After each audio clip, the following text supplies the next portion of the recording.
So this fight wasn't a classic, it wasn't an all-out war. It was very much a chess game, it was very much an example of technical boxing.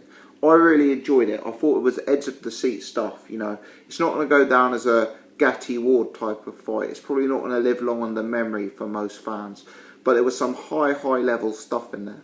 Let me start with my scorecard. I scored the fight 115 to 111 for Billy Joe Saunders. I thought Billy Joe won this quite comfortably.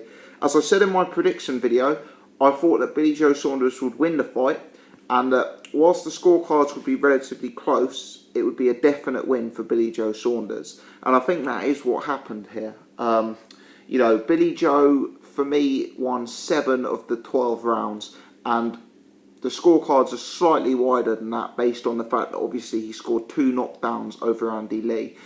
So that's 2 extra points on the scorecard. Let me say I had 1 or 2 tweets already, and I've seen 1 or 2 people on Twitter suggesting Andy Lee won this fight. From my perspective, there is absolutely no way any sane, knowledgeable boxing fan can say that Andy Lee won this fight. Given the 2 knockdowns that occurred, for Andy Lee to win this fight, he'd have to be winning something like 8 of the 12 rounds. That just didn't happen. Did not happen at all. This was advanced stuff from Billy Joe Saunders. You know, in many ways, I felt that in the early rounds, this fight was somewhat reminiscent of Vladimir Klitschko-Tyson Fury. You know, Tyson Fury being so awkward, so slippery, so skilled, it put the experienced champion, Vladimir Klitschko, in this case Andy Lee, off his game. Now, for me, Billy Joe Saunders, some of the subtleties that he was working in there were so advanced. You know, something that commentators didn't put enough emphasis on this fight, and I actually think the commentators had a poor night in general, but something they didn't put enough emphasis was Billy Joe's judgment of the distance. You know, Andy Lee was a rangier guy. He said in a pre-fight video he was going to break Billy Joe's nose with the jab. You know, the commentators only commented on Andy Lee's jab when he was landing it. What they neglected to mention was the fact that for the first half of this fight, Billy Joe Saunders made Andy Lee miss with, in my opinion, 90% of his jabs. You know, he was so light on his feet, he was judging the distance, judging the range so well, and his reactions are so good. You know, he's such an instinctive fighter that he was simply able to move his head back and move out of range of Andy Lee's jab. You know, Billy Joe Saunders outboxed from range a guy with far superior reach to him. You know, he didn't do his thing of getting stuck in a war in the pocket in this fight. He boxed from range. The Billy Joe Saunders jab early on was accurate. He was also landing with power punches. You know, from the very first round, you saw him throwing a big straight cross, which found a home with Andy Lee. You know, moving into the 3rd round, he scored the 2 knockdowns. The first one was a real heavy knockdown. The second one, Lee probably still hadn't, you know, found his legs, and Billy Joe was more or less able to sort of charge on him and knock him down again. But, you know, Andy Lee was out on his feet there, and Billy Joe could have possibly pushed a bit harder for the stoppage, you know. He was sensible not to rush in on Andy Lee. Obviously, Lee's a big puncher, and maybe in hindsight he did the right thing, but I thought he took the 4th round too easy and, you know, gave Andy Lee too much room to recover. You know, going into the 6th round of this fight, I think I had Billy Joe Saunders 6 points up or something of that nature. It was wide, and Andy Lee started to come back into it.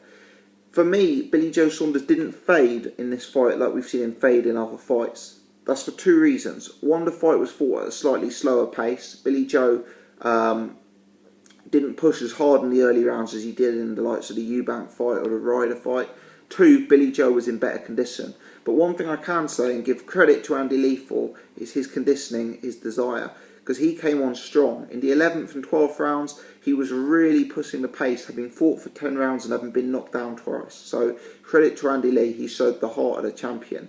What he didn't have tonight is he didn't have the skill of Billy Joe Saunders. Saunders' foot movement, Saunders' head movement, and just Saunders' awkwardness really put him apart from Andy Lee. The styles didn't really gel, so what this came down to was questions of the subtleties, you know, the accuracy of the jab, the angles relating to the movement. And I just thought that Billy Joe Saunders proved to be the far superior operator in that sense. You know, what's more, even though Andy Lee was perceived to be the far bigger puncher going into this fight, On a couple of occasions, he did land clean on Billy Joe Saunders, which is not easy to do. Billy Joe took the punches really, really well, showing an excellent chin, so credit to Billy Joe Saunders for that.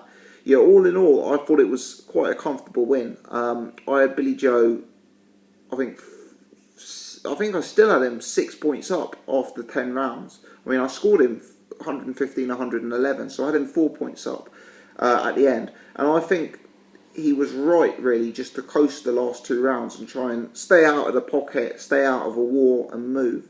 This was a real high-level performance from Billy Joe Saunders. There's going to be people out there who try and discredit this, who say that it was a boring fight, who say the styles didn't gel. But to me, those people are not appreciating the real technical elements of Billy Joe Saunders' game. He is a high-level boxer.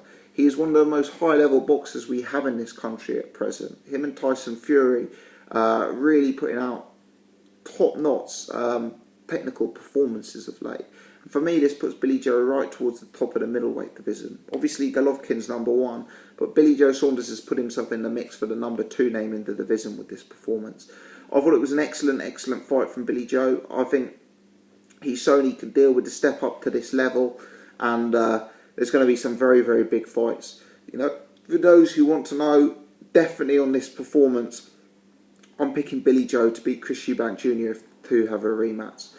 Billy Joe put in a career-high performance tonight. Eubank, he's improved since their fight, but has he improved in the areas that cost him?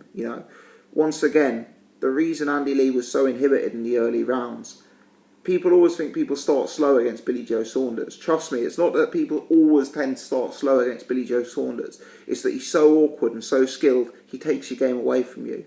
He can do that again with Chris Eubank Jr. Yet again, he can capitalise on Eubank Jr.'s inaccuracy and defensive frailties. Billy Joe is one of the strongest world champions we actually have in this country right now. And I could see him reigning as a champion for a long time. Let me know your thoughts on this fight. Hope you enjoyed it. Give me your scorecards in the comments below. Many thanks for watching.